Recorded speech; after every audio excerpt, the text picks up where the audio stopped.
말씀 골로새서 1장 24절로 29절 말씀입니다. 골로새서 1장 24절로 29절 말씀.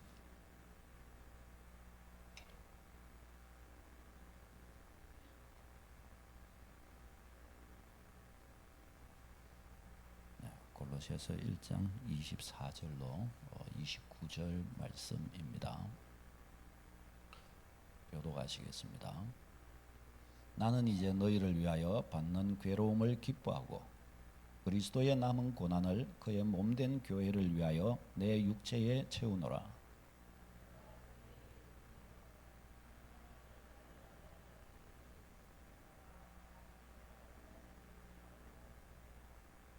이 비밀은 만세와 만대로부터 오므로 감추어졌던 것인데 이제는 그의 성도들에게 나타났고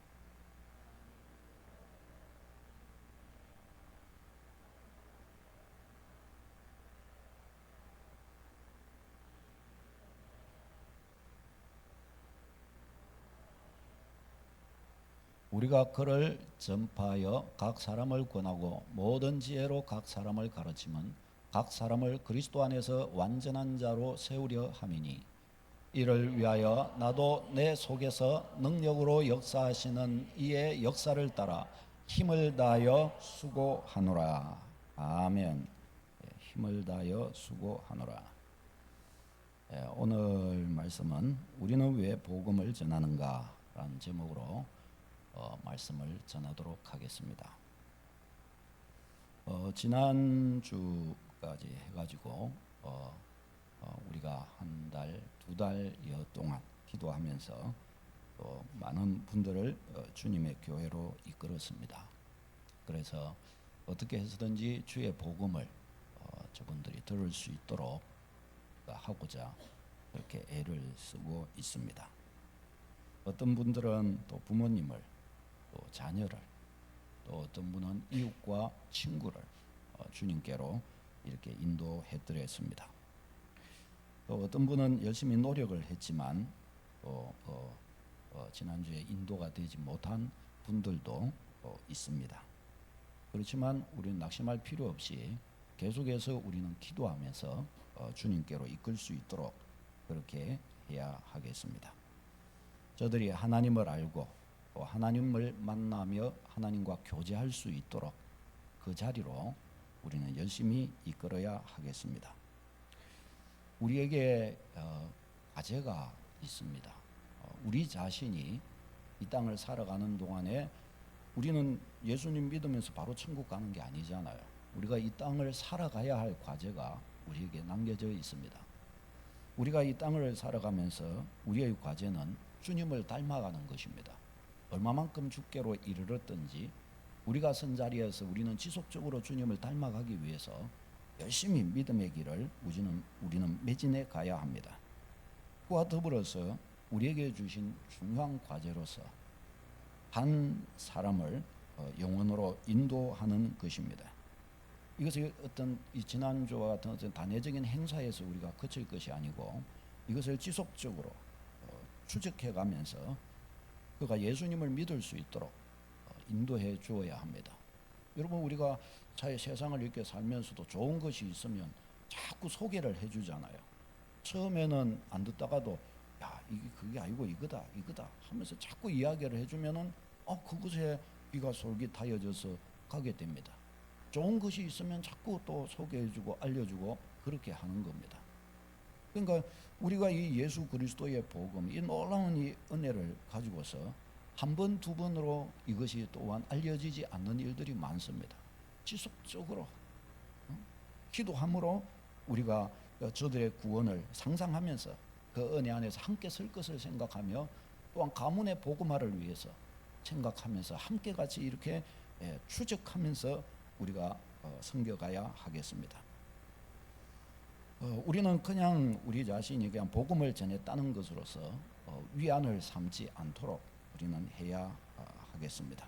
저들의 구원을 위해서 우리는 정말 지혜를 모으고 저들에게 주님의 구원이 나타날 것을 사모하고 그 나타난 것이 보일 때에 그것으로서 정말 기뻐하고 그렇게 우리가 서야 하겠습니다. 이웃의 어려움들을 여러분 한번 돌아보시기를 바랍니다. 특별히 우리가 초청하고 또 우리가 기도하고 있는 사랑하는 한 분 한 분들의 저들이 가지고 있는 어려움들이나 혹은 우리가 도울 수 있는 것이 무엇인지 여러분 한번 살펴보시기를 바랍니다. 그리고 알려주시기를 바랍니다. 우리가 여력이 될 수 있다면 그 선에서 우리가 이것저것으로 섬길 수 있을 것입니다. 그렇죠? 그런 섬김을 통해 주의 사랑을 함께 우리는 나눌 수 있을 것입니다. 자, 여러분, 우리는 왜 전도합니까? 우리는 왜 이 일을 위해서 애를 씁니까? 우리는 왜 또한 전도해야 하는 것입니까? 우리는 이것에 대한 분명한 답을 가지고 있어야 하겠습니다. 여러분, 우리가 이 초청잔치를 하고 또 앞으로도 계속 이와 같이 나갈 것인데 왜 우리는 그와 같이 해야 합니까? 여러분은 이것에 대해서 명백한 답을 가지고 계십니까? 우리가 이것에 대한 정확한 신앙적인 답을 가지고 있지 못한다면 굉장히 수동적일 수밖에 없게 될 것입니다. 그리고 굉장히 수동적이게 되면 어떻게 돼요? 그것이 주님 앞에서 대단한 기쁨이 되지는 못할 것입니다. 안 한 것보다는 낫겠지만, 그러나 우리도 함께 같이 무슨 일을 이렇게 해보나 그러면 막 억지로 막 마치 못해서 그렇게 하면 괜히 부담스럽잖아요. 그렇게 보면. 그러니까 그런 것들이 서로의 기쁨이 되지 못하는 것처럼 우리가 이것에 대한 이 복음을 왜 전해야 되는가, 이것에 대한 신앙적인 분명한 동기와 명백한 이유를 우리가 갖고 있지 못하게 된다고 한다면 굉장히 비동적일 수밖에 없을 것입니다. 그리고 이것이 얼마나 놀라운 가치요, 여기에 쓰임받는 것이 얼마나 참 위대한 가치에 쓰임받는 것인가, 은혜의 이인가 하는 것을 제대로 우리가 발견하지 못하게 될 것입니다. 자, 일반적으로 복음을 전파한다라고 할 때 잘못된 동기로 복음을 전파하는 일이 있습니다. 이 잘못된 동기라고 하는 것은 사실은 숨어있는 동기입니다. 숨어있는 동기. 외형적으로는 외형적으로는 다 바른 동기죠. 그러나 숨어있는 잘못된 동기가 있습니다. 교회의 성장. 여러분, 교회의 성장은 성경적입니까? 성경적이지 못합니까? 교회는 성장하지 말아야 됩니까? 성장 말아야 되는 것이 성경적입니까? 그렇지는 않지요. 교회가 성장하는 것은 하나님 나라가 자라가는 것과 똑같은 것입니다. 주님의 교회가 성장한다는 것은 믿는 자들이 많아진다는 것을 말하는 것입니다. 그러니까 근본적으로 교회의 성장과 이 땅에 하나님의 나라가 이루어지는 것은 동급입니다. 같은 것입니다. 그렇기 때문에 이 교회가 성장해 가는 것은 지극히 당연한 일입니다. 자, 근데 이것이 그 종이 한 장 차이로 잘못 생각될 수 있습니다. 우리 교회의 성장이라는 것이 목적이 되면 어떻게 될까요? 우리의 목적은 그게 아닙니다. 눈에 보이는 이 교회의 외형적인 성장, 이것 가지고 우리는 신앙생활을 하는 것이 아닙니다. 오늘날에 있어서는 물량주의, 황금 만능주의, 외모 지상주의 같이 눈에 보이는 것들이 자꾸만 너무나 부각되어 있습니다. 그러니까 주님의 교회도 그래요. 저도 제가 전도 이렇게 하고 보면은 목회자라고 이렇게 소개를 하면은 아이고 사장님이십니까? 이렇게 잘 모르는 분은 반농담인지 모르겠는데 그렇게 말하시는 분도 있더라고요. 그래서 저는 사장이 아니고 목회자라고 다시 그렇게 이야기를 해드린데, 주님을 알지 못하는 분에게 있어서는 목회자가 교회의 사장인 것처럼 그렇게 저분들은 그렇게 한편으로는 생각을 해요. 그러나 그러니까 그런 관점에서 이렇게 방향이 약간 틀어지게 된다면 어떻게 돼요? 마치 교회 성장이라고 하는 것이 한 기업을 성장시키고자 하는, 그렇게 되면은 한 기업에서 성장해 가면은 직원들도 다 모두가 예를 들어 소위 말하면은 이득을 보고 좋아지는 게 있죠. 마치 그런 듯한 눈을 가지고서 교회라는 것이 보아지고 전도라는 것을 그런 눈을 가지고 보게 된다면 어떻게 해요? 그것은 굉장히 세속적이지 않을 수가 없습니다. 그것은 주께 합당하지 못합니다. 그 다음에는 목회자입니다. 안 하고 싶은데 목사님이 자꾸 시키니까 부담이 돼가지고 믿음 없다 그럴까봐 부담이 돼가지고 안 할 수가 없다, 그럴 수 있습니다. 혹은 또 목회자의 야망 때문에 그렇게 될 수 있습니다. 어떤 교회들은 또 목회자의 야망으로 인하여 교회를 과도하게 이렇게 했다가 교회가 아주 어려움에 처하게 되고 그런 것도 있어요. 그래서 조심해야 합니다. 그리고 또한 그뿐만 아니죠. 이 성공하거나 대단한 어떤 목회자나 아니면은 교인이라고 인정받고 싶어가지고 그런 이 뜻에서 이와 같이 할 수 있습니다. 그다음에 우리의 성도로서의 성취 욕구라는 것이 있습니다. 목표에 도전하여 그것을 성취하고 그 성취감에 그냥 얻고 싶은 그런 또 의욕을 가지고 그렇게 될 수도 있습니다. 이것도 다 그렇게 하는 것이 되죠. 자기 위안을 위해서 그럴 수도 있습니다. 나도 주님을 위해서 그래도 뭔가는 했다라고 그래도 자기 위안을 삼을 수 있는, 우리도 전도 행사도 안 했고 우리도 이 복음을 위해서 뭔가 조금 끌적여 봤다. 소위 말해서 그와 같이 할 수 있는, 그래서 이 실제적으로 나는 그렇게 그리스도인 다움을 갖고 있지 못하지만 그러나 그와 같은 것을 언뜻 비침으로 해서 어떻게 해요? 자기 위안을 삼을 수가 있단 말이죠. 그런 의도에 의해서 우리가 이렇게 복음을 전할 수가 있습니다. 그러나 근본적으로 어떻게 되었든지 복음이 전해지는 것으로서는 사실은 바울 사도의 고백과 같이 기뻐할 수 있습니다. 그러나 좀 더 들어갔을 때 그것이 이와 같은 숨은 잘못된 동기가 우리에게 이 복음 전파의 이유가 된다고 한다면, 전체적으로는 복음이 전해지는 것이니까 주님 나라를 위해서는 유익이 있지만 우리 자신한테는 어때요? 결코 이것이 유익이 될 수가 없습니다. 동기가 바르지 못하기 때문입니다. 사랑하는 여러분, 우리의 내면 속에 깊은 동기를 연단해야 합니다. 우리의 내면 안에 있는 깊은 이 동기는 눈에 보이지 않습니다. 그렇기 때문에 이것을 우리는 판단할 수도, 이것을 상상하는 것도 사실은 별로 좋은 것은 아닙니다. 우리 각자가 우리 자신의 동기를 다듬고 우리 내면에 숨어있는 이와 같은 인간적인 욕망과 야망과 죄성에서 나온 것들을 우리는 우리 자신이 이것을 연단하여 거룩하게 주께 드려지기에 합당한 모습으로 바꾸어야 할 줄로 믿습니다. 세상에 있는 것들은 다 육신의 정욕과 안목의 정욕과 이생의 자랑에 속한 것이라고 했습니다. 이것을 우리가 어떻게 분별할 수 있을까요? 이 목사님 딱 보니까 육신의 정욕으로 행하네. 딱 저 집사님, 저 장로님 저 딱 보니까 이 이생의 자랑으로 행하네. 여러분, 우리는 그렇게 말하면 안 돼요. 그거는 무례한 것입니다. 그렇죠? 그러나 주님은 그와 같이 우리에게 찔러주실 것입니다. 우리는 우리 자신이 아주 우리의 내면을 향하여 소위 말하면 수준 있는 그런 판단력을 가지고서 우리 자신을 살펴야 합니다. 내 안에 이런 육체의 소욕이 있지 않은가? 내가 이렇게 안목의 정욕과 이생의 자랑에 내가 이만큼 내가 이렇게 매여 있지 않은가? 나의 이와 같은 그 속에는 이런 이생의 자랑에 육체의 정욕에 매여 있는 이것이 나를 지금 끌고 있는 것이 아닌가? 우리는 이와 같이 이것들을 생각하면서 우리 자신이 거룩한 주님께 드려지기에 합당한 모습으로 나타나도록 자꾸 우리의 동기를 다듬어야 할 줄로 믿습니다. 자, 그렇다고 한다면 우리는 그러면 복음을 전하는 데 있어서 우리가 복음 전해야 할 분명한 이유는 무엇입니까? 우리가 어떤 마음을 가지고 복음 전도자의 자세를 가져야 합니까? 첫 번째는 하나님이 우리에게 이 사명을 맡기셨다는 사실을 인식하는 것입니다. 그러니까 하나님께서 내게 맡기신 이 사명이기 때문에 내가 어떻게 해요? 주님이 맡기신 주님의 그 명령에 내가 순종한다. 이것을 마음에 새겨야 합니다. 다른 그 어떤 것 때문이 아닙니다. 목사님이 하자 그래서 그런 것, 내가 구원해 주는 거 아닙니다. 그렇죠? 다른 또 누구 때문도 아닙니다. 살아계신 우리의 구주께서 복음 증거의 사명을 우리에게 주신 것입니다. 나는 거기에 순종한다. 할렐루야.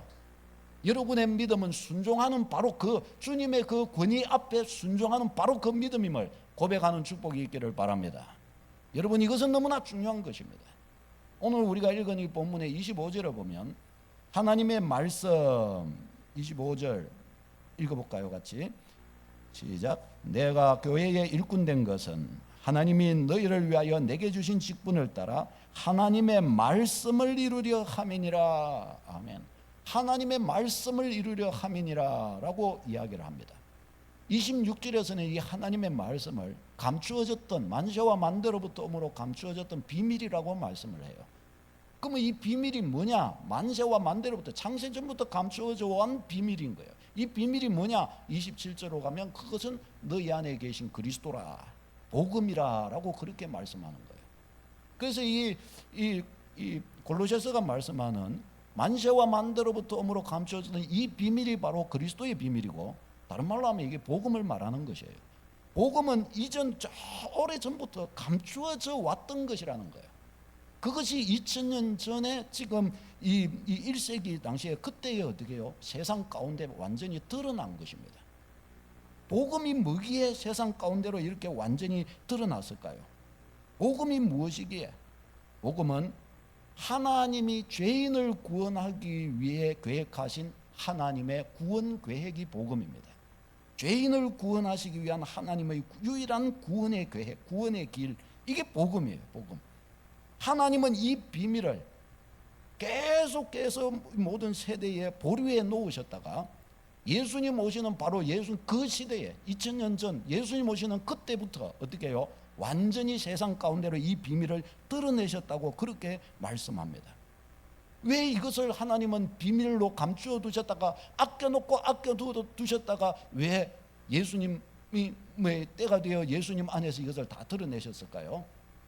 너무나 이것은 값어치 있는, 세상 그 무엇과 바꿀 수 없는 너무나 소중한, 너무나 위대한 하나님의 은혜이기 때문입니다. 이 유일한 이 복음이 뭐냐? 인류를 구원하는 하나님의 유일한 구원의 계획이요 구원의 길이라는 것이에요. 이 엄청난 하나님의 구원의 길을 하나님이 열어주신 겁니다. 열어주셨어요. 여러분, 과거에 그 유럽의 수에즈 운하 있잖아요. 수에즈 운하. 지중해 지역을 이리 지나가가지고 그거 해가지고 저 어디입니까? 거기가 저 북극 지역하고 이쪽 지중해 쪽 태평양 인도야 됐어요. 모르겠. 근데 그걸 갖다 연결하는, 그렇지 않으면 아프리카 이 대륙을 지나가고 한참을 돌아서 가야 되는데 그 수에즈 운하가 만들어짐으로 해가지고 단방에 이렇게 갈 수 있게 됐단 말이죠. 근데 그것을 짓기까지가 엄청난 이 시간과 인력과 이런 것들을 다 이렇게 쓴 거예요. 그 결과로 이 엄청난 대역사가 이루어져서 길이 뚫린 겁니다. 바닷길이 뚫린 겁니다. 이건 엄청난 인류의 이제 물류가 이동하고 이러니까 인류 발전에 엄청난 획을 긋는 사건이 되었던 거예요. 예수 그리스도의 사건이 뭐 그것과 비교가 되지 않지요. 온 인류 전체를, 인생을, 영혼을, 모든 영혼이 다 지옥 갈 수밖에 없는데 이 영혼을 구원하는 하나님의 이 온전하신 구원의 길이 열린 것이에요. 이게 바로 복음입니다. 복음. 예수 그리스도의 복음. 이것이 만대와 만대로부터 오므로 감추어졌던 비밀인데 이것이 이제 이 지금 골로새 교회에게, 이 초대교회에 드러났고 지금 우리에게도 완전히 드러난 것입니다. 그랬기 때문에 주님은 이 엄청난 이 놀라운 복음을 가지고서 어떻게 해요? 너희가 이 복음의 증인이 되라라고 우리에게 그렇게 명하셨던 것입니다. 우리에게 사명을 주셨던 것입니다. 28장 말씀 읽겠습니다. 시작. 그러므로 너희는 가서 모든 민족을 제자로 삼아 아버지와 아들과 성령의 이름으로 세례를 베풀고 내가 너희에게 분부한 모든 것을 가르쳐 지키게 하라. 아멘. 사랑하는 여러분, 이 올림픽 할 때 올림픽 마라톤 아시죠? 그것이 어디서 유래되었는지. 그 전쟁에서 그 승리한 그것 하나 임금님께 알려드리기 위해서 소위 42.19km를 쫓아가가지고 목숨이 까딱까딱하는, 그렇게 숨이 막힐 정도로 이 애를 써서 달려가고 그 소식을 알려주기 위해서 갔다는 거예요. 그것도 그렇게 사명감을 가지고 대단하게 여기고 가는데, 만세와 만대로부터 오므로 감추어졌던 영혼을 구원하는, 인류를 구원하는 유일한 이 하나님의 놀라우신 이 독생자의 피값으로 내신 이 유일한 구원의 길, 이 구원의 길을 듣고 이것을 전하는 사명을 받았다는 것은 얼마나 놀라운 축복입니까? 다른 사람에게 우리가 막 선물을 이렇게 만들어 가지고 선물을 이렇게 그가 기뻐할 수 있도록 막 선물을 준비하고 가서 주려고 하면 그것만 해도 마음이 기쁜데, 막 내가 가져가고 이거 내 이 사람 기쁘게 해줘야지, 그것만 해도 마음이 설레잖아요. 기쁨이 있잖아요. 근데 이 놀라운 이 복음의 은혜, 믿기만 하면, 이 은혜를 맛보기만 하면 완전 살아나 버리는 거예요. 이 은혜를 저들에게 선물해 주는 것입니다. 이 일을 주님이 우리에게 맡기신 것이에요. 복음의 사명을 우리에게 주신 것입니다. 이것을 두고서 또 베드로에게는 예수님이 뭐라고 그러셨냐? 천국 열쇠를 맡긴 것이라고 말씀하셨습니다. 같이 읽겠습니다. 시작. 내가 천국 열쇠를 네게 주리니 네가 땅에서 무엇이든지 매면 하늘에서도 매일 것이요 네가 땅에서 무엇이든지 풀면 하늘에서도 풀리리라. 아멘. 이게 천국 열쇠라는 거예요. 천국 열쇠. 열쇠가 뭐예요? 닫힌 문 여는 게 열쇠입니다. 어디 닫힌 문을 열어요? 천국 닫힌 문이 나한테 닫혀 있는데, 이 사람에게 닫혀 있는데 그 사람 앞에 문을 열어주는 거라는 겁니다. 천국 문을 열어준다는 겁니다. 인생이 지옥과 같고 인생이 그저 아주 암담하고 앞도 없고 그런 그 영혼 앞에서 그에게 천국 문이 열리면 어떻겠어요? 볕 떠는 겁니다. 인생의 볕이 떠는 겁니다. 믿으시기를 축원합니다. 인생의 볕이 떠는 것이에요. 저는 예수님 믿고 제 인생의 볕이 떴어요. 저희 집은 폭삭망했지만 예수님 믿고 예수님의 은혜를 힘입어 집안의 가족들의 영혼의 삶의 빛이 떴습니다. 살아갈 이유를 알게 되고 삶의 즐거움이라는 것을 알게 되고 인생은 유한하지만 하나님의 은혜에 의해 비치게 되었던 것입니다. 천국 열쇠라고 그렇게 말씀하는 거예요. 천국 열쇠를 여러분에게 맡기셨다는 사실을 잊지 마시기를 축원합니다. 어디로 다니든지 천국 열쇠를 자꾸 사용하시기를 바랍니다. 모든 사람들이 가서 천국 열쇠를 저기 들이밀고 천국 열쇠를 열어보시기를 바랍니다. 그 마음의 문을, 천국 문을 열어주시기를 바랍니다. 천국 열쇠권을 주셨다는 거예요. 바울 사도는 이 복음 전함을 놓고서 복음을 전하지 않는 것은 죄라라고 그렇게 선언했습니다. 고린도전서 9장요. 시작. 내가 복음을 전할지라도 자랑할 것이 없으면 내가 부득불할 일이라. 만일 복음을 전하지 아니하면 내게 화가 있을 것이로다. 아멘.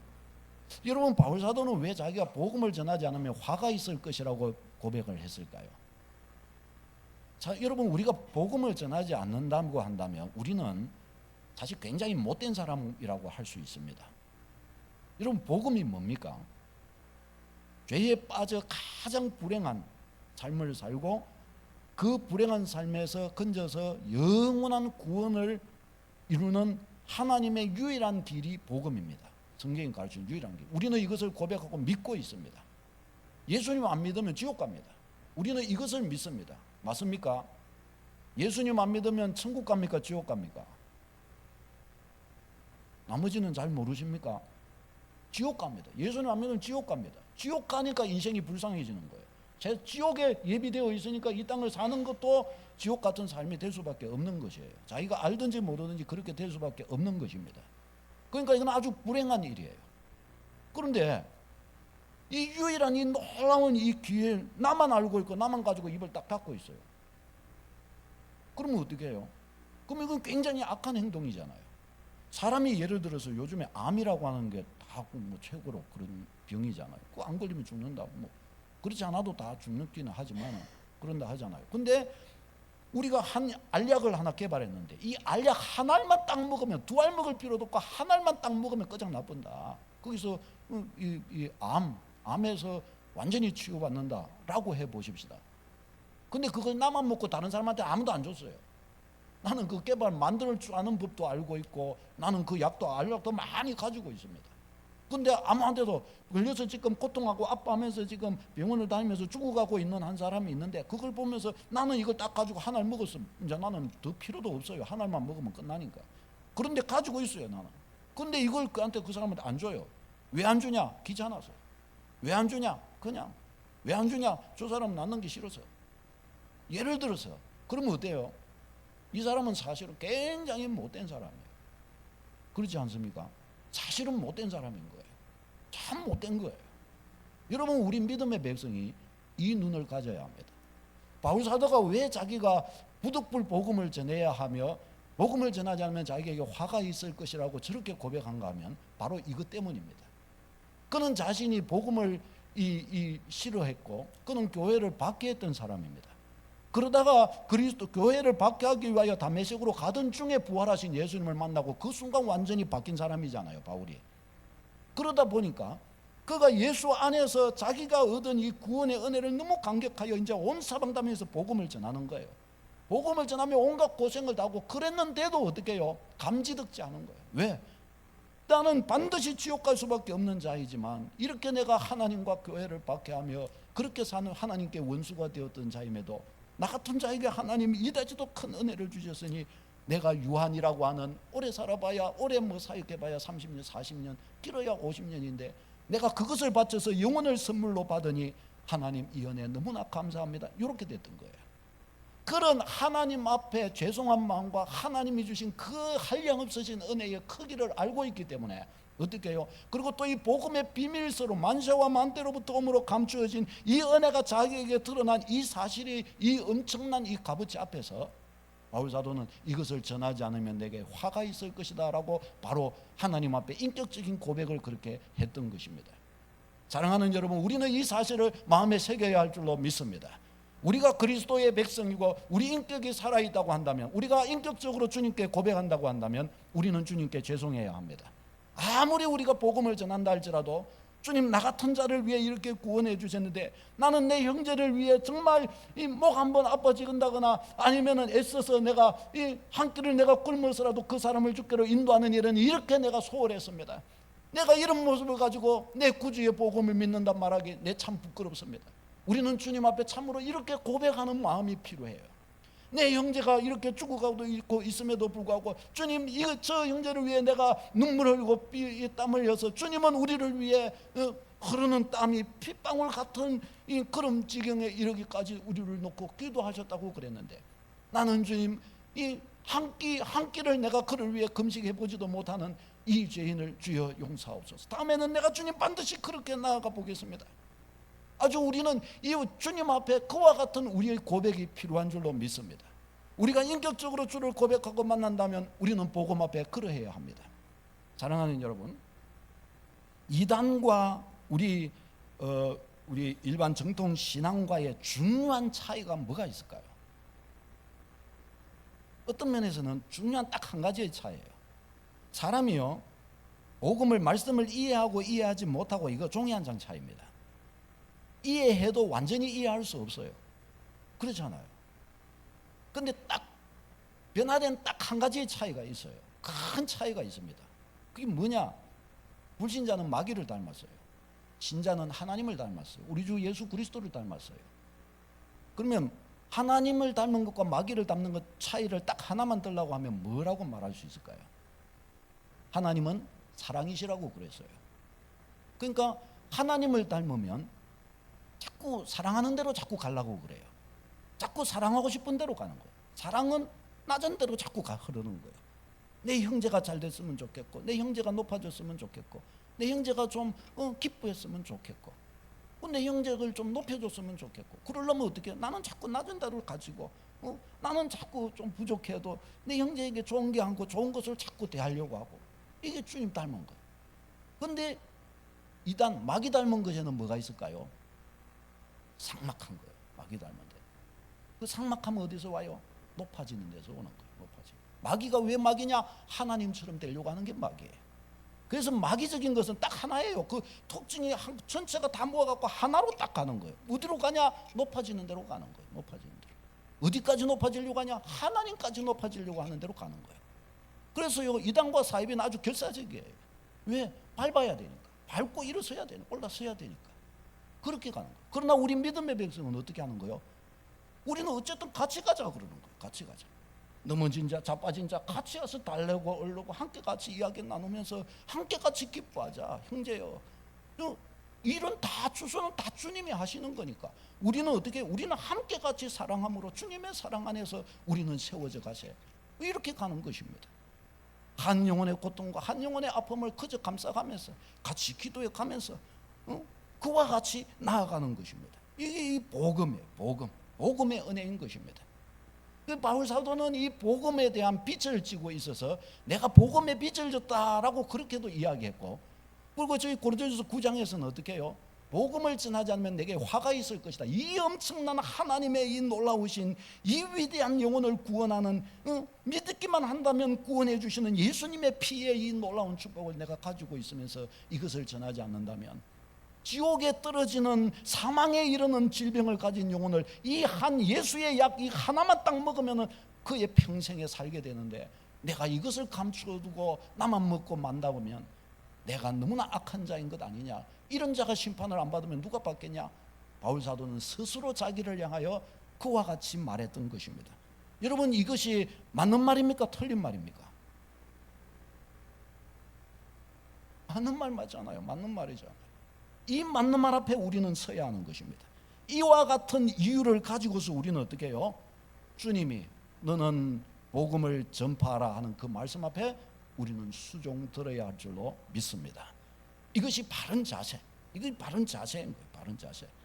두 번째, 복음을 전하는 바른 자세라고 할 때, 두 번째는 복음 전파는 최고한 선물을 주는 것임을 우리는 인식해야 합니다. 왜 복음을 전해주는 것이 최고한 선물을 주는 것이냐? 복음은 그를 마귀의 종된 데서, 죄의 종된 데서 건지는 유일한 하나님의 길입니다. 마귀 종된 데서, 마귀 종으로부터 그를 자유케 끄집어낼 수 있는 방법이 뭐가 있습니까? 칼을 들고 가가지고 무기를 들어야 억만금의 돈을 주고 사면 됩니까? 막 권세를 얻고 막 그러면 그걸 빼낼 수 있습니까? 마귀하고 싸워갖고 이겨서 빼낼 수 있습니까? 어느 것으로도 안 돼요. 그 사람의 죄에서 그 사람을 뭘 가지고 건져낼 수 있겠습니까? 억만금을 주고 죄에서 그 사람을 건져낼 수 있습니까? 없습니다. 방법이 없어요. 방법이 없어요. 유일한 딱 한 가지, 복음밖에 없어요. 날 위해 십자가 지신 예수 그리스도, 예수님을 믿는 수밖에 없는 것입니다. 요한일서 3장 8절요. 시작. 하나님의 아들이 나타나신 것은 마귀의 일을 멸하려 하심이라. 아멘. 흑암의 권세, 인간을 멸망시키는, 죽이고 멸망시키는 자, 마귀의 일을 멸하기 위해 하나님 아들 예수 그리스도가 오셨다라고 그렇게 말씀을 합니다. 하나님의 아들 예수 그리스도, 예수 그리스도 믿는 사람들 안에서는 어떻게 해요? 마귀의 일이 격파되는 것이에요. 가정에 어두움이 있고 내 영혼의 빛에 어두움이 있고 내 삶에 소망도 없는 것 같고 인생이 연약해지고 갈수록 두려움과 떨림들이 있고 무엇을 위해 살아야 되느냐도 모르겠고 삶의 이유와 의미도 잃어버리고 어떻게 해요? 마귀의 압박이 있는 거예요. 거기에 올무가 있는 거예요. 저는 불신앙 속에서 우상 숭배와 불신앙과 이런 속에 오랫도록 찌들도 받고 이 오랜 동안 집안이 무너져가는 그런 속에서 있어 봤기 때문에 저 마귀가 쥐어짜는 그런 분위기가 뭔지 너무나 잘 알고 있어요. 수십 년이 지났지만 아직도 제 마음속에는 그것이 남아있어요. 알고 있어요. 그런 것들이 딱 느껴지면은 아이 마귀 냄새네. 딱 바로 그게 누려져요. 왜 그러냐? 너무 오랫동안 그런 것에 찌들려 있어 봤고 그곳에서 빛의 자녀로 하나님의 은혜의 나라로 딱 들어와 봤기, 그 은혜의 나라에 들어와서 누린 그 감격과 그 기쁨을 잊을 수가 없기 때문에 이 두 가지의 차이는 흑백의 차이처럼, 빛과 어둠의 차이처럼 너무나 분명하고 너무나 확실한 것입니다. 그렇기 때문에 이것은 저 흑암에 붙들린 것이 얼마나 크신 상처요, 얼마나 크신 큰 아픔이요 무거운 짐인가를 알고 있습니다. 예수 이름 앞에 저 마귀의 진이 무너진다는 사실을 잊지 마시기를 축원합니다. 예수 그리스도 앞에서 모든 인생에 있는 사람들이 생각하고 있는 모든 인생의 사주팔자와 모든 것들이 예수 안에서 변화받는 거예요. 그런 것들이 모든 것들이 변화받는 것입니다. 새롭게 되는 것입니다. 하나님의 아들 예수 그리스도는 마귀의 일을 멸하기 위해 오셨다 그랬어요. 그래서 성경은 이렇게 가르쳐 주는 거예요. 로마서 8장요. 시작.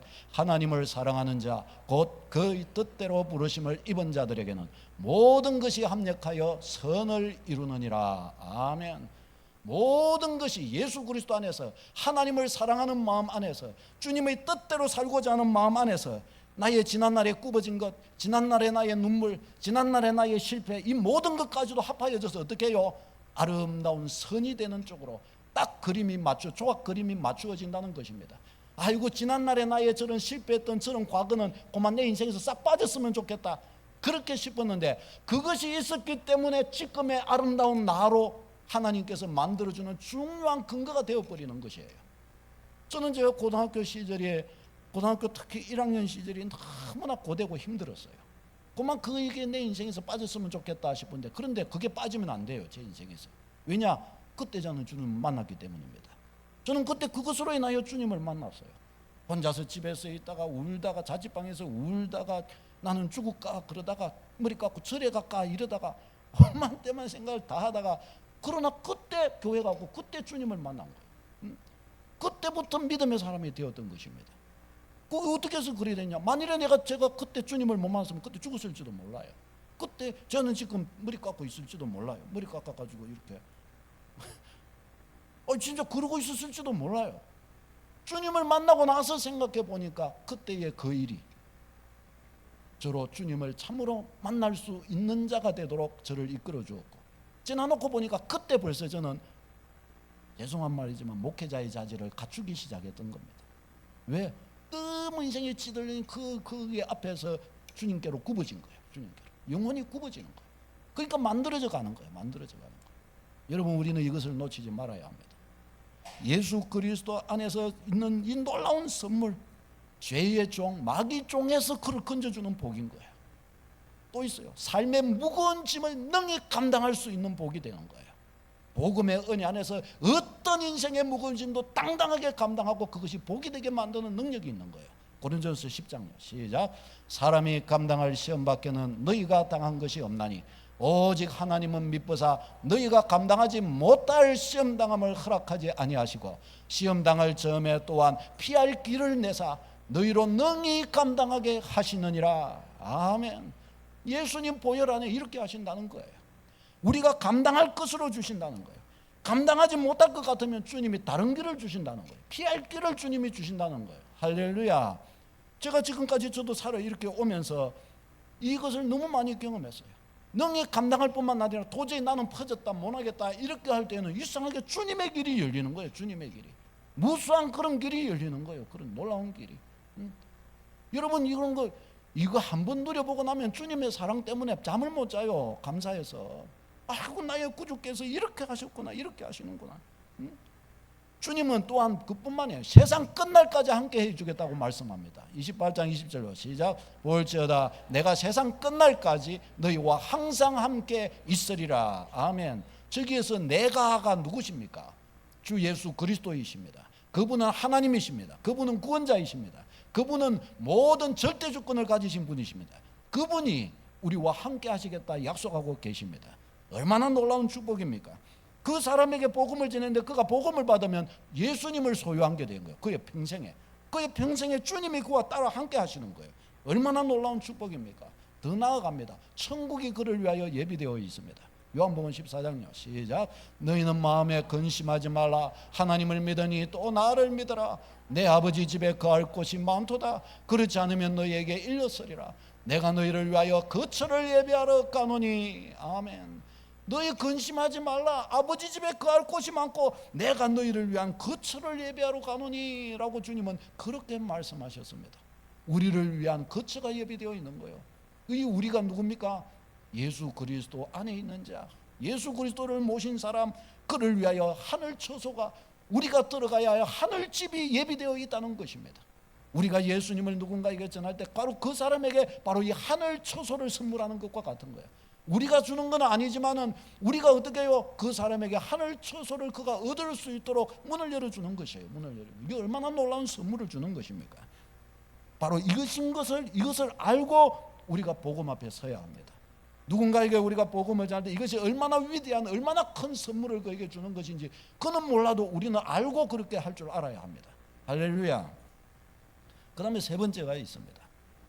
복음은 현생에서 가장 가치 있는 삶을 그가 살 수 있도록 해줍니다. 또한 복음은 그가 죽은 후에도 하나님의 면류관을 기대할 수 있도록 만들어줍니다. 여러분, 이것을 우리는 생각해야 합니다. 오늘 28절 말씀해 보면 바울사도는 자기가 복음을 전파하고 가르치는 이유를 우리에게 알려줍니다. 28절, 골로새서 1장 28절 같이 읽겠습니다. 시작. 우리가 그를 전파하여 각 사람을 권하고 모든 지혜로 각 사람을 가르치면 각 사람을 그리스도 안에서 완전한 자로 세우려 함이니. 아멘. 그리스도 안에서 그를 완전한 자로 세우려 함이니라고 그랬습니다. 제가 사역을 하는 것도 한 사람을 전도하고 그리고 이 전도된 그리고 예수님 믿는 여러분들을 그리스도 안에서 완전한 자로 세우는 일에 쓰임받는 게 목회자입니다. 그래서 말씀을 가르치고 알리고 자꾸 세워가고 훈련하려고 하고 자꾸 그렇게 하는 거예요. 왜? 내게 주긴 사명이기 때문에 그렇습니다. 그리스도 안에서 완전한 자로 세우기 위함이라고 고백을 합니다. 여기에서 이 완전함이라고 하는 것은 절대적 완전함을 말하는 것은 아닙니다. 도덕적으로 우리는 완전해질 수 있을까요? 이 땅에서 우리는 도덕적으로 완전해질 수 없습니다.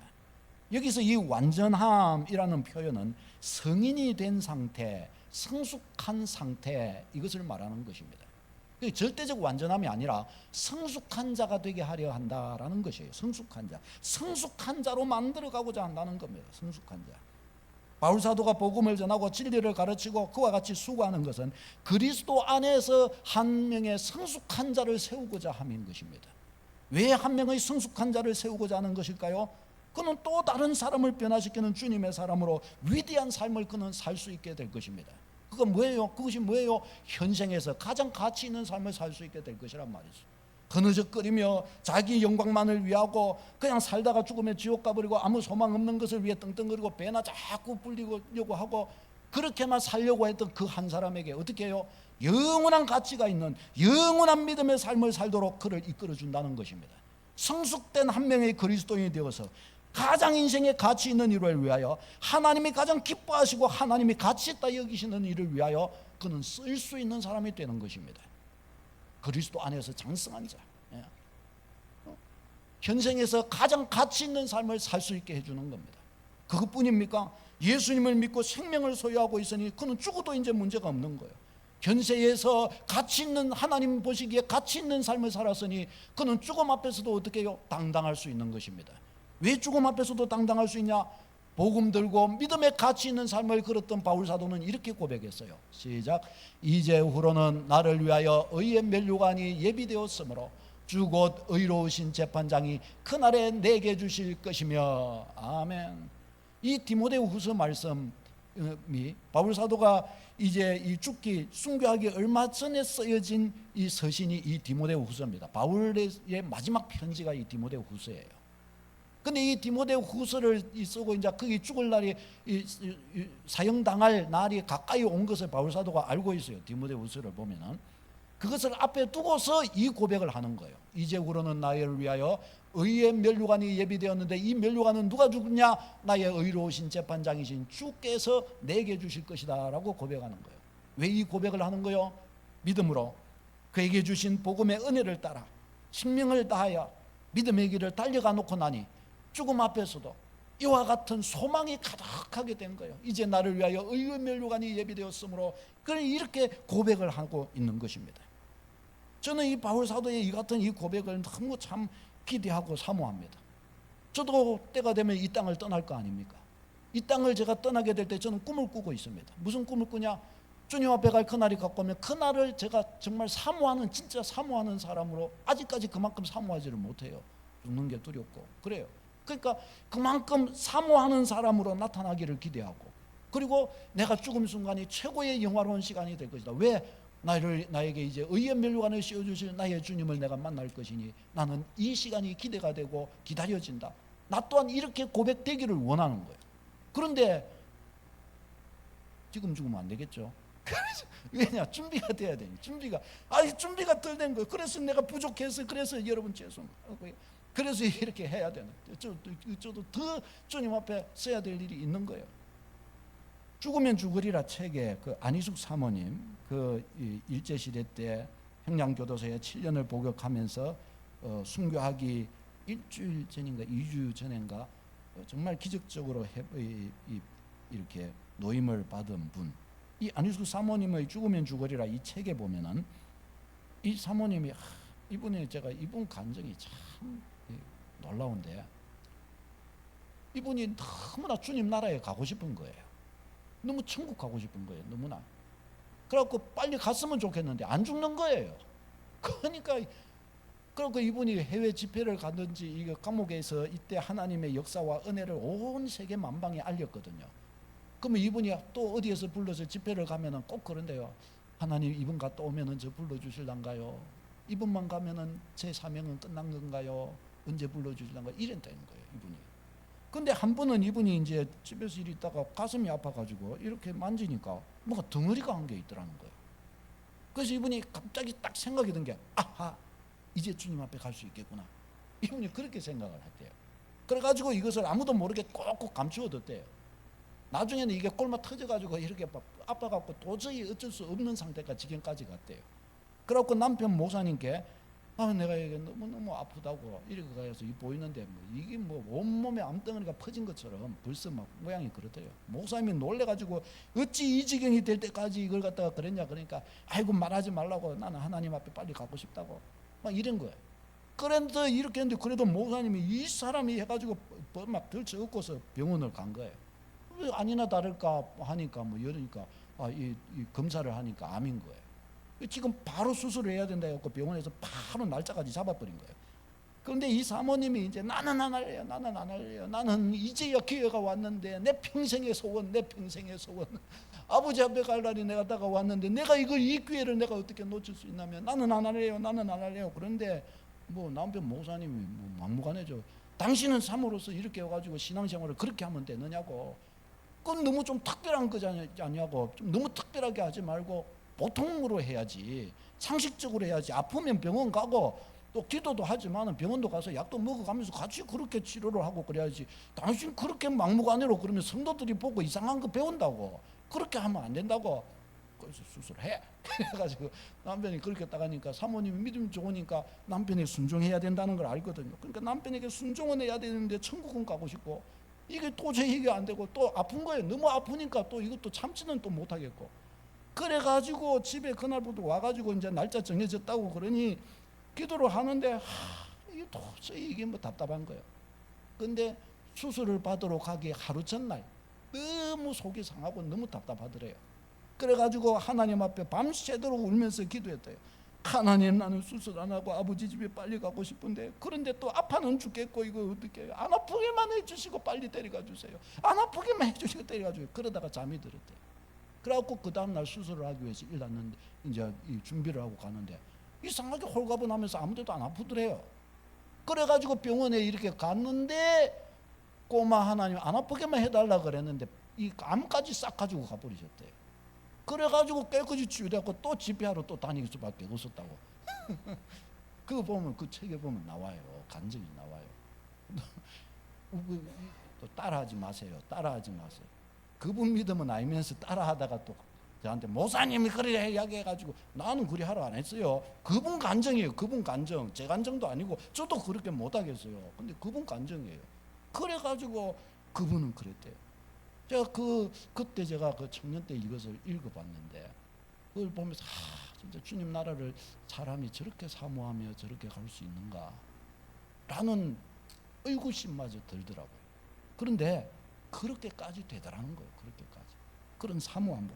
여러분, 이런 사모함으로 신앙의 길을 걸어갈 때 이게 얼마나 복되고 복스럽고 아름답겠습니까? 사랑하는 여러분, 복음은 현세에서 가장 아름다운 가치 있는 삶을 살게 되고 죽음 후에도 영광의 면류관을 기대하는 사람이 되도록 만들어줍니다. 이것을 전해주는 겁니다. 여러분, 복음은 운명을 바꾸어 줍니다. 이것을 저들에게 선물해 주는 것입니다. 우리가 복음의 사명을 감당할 때 이와 같은 것임을 우리가 놓치지 말고 여기에 쓰임받는 위대한 주의 사명자요 충성된 백성임을 잊지 말고 복음에 쓰임받는 여러분 되시기를 다 축원합니다. 무엇 때문이라고 하는 그 이유를 분명히 가진 그리스도인으로 굳게 서는 여러분 되시기를 바랍니다.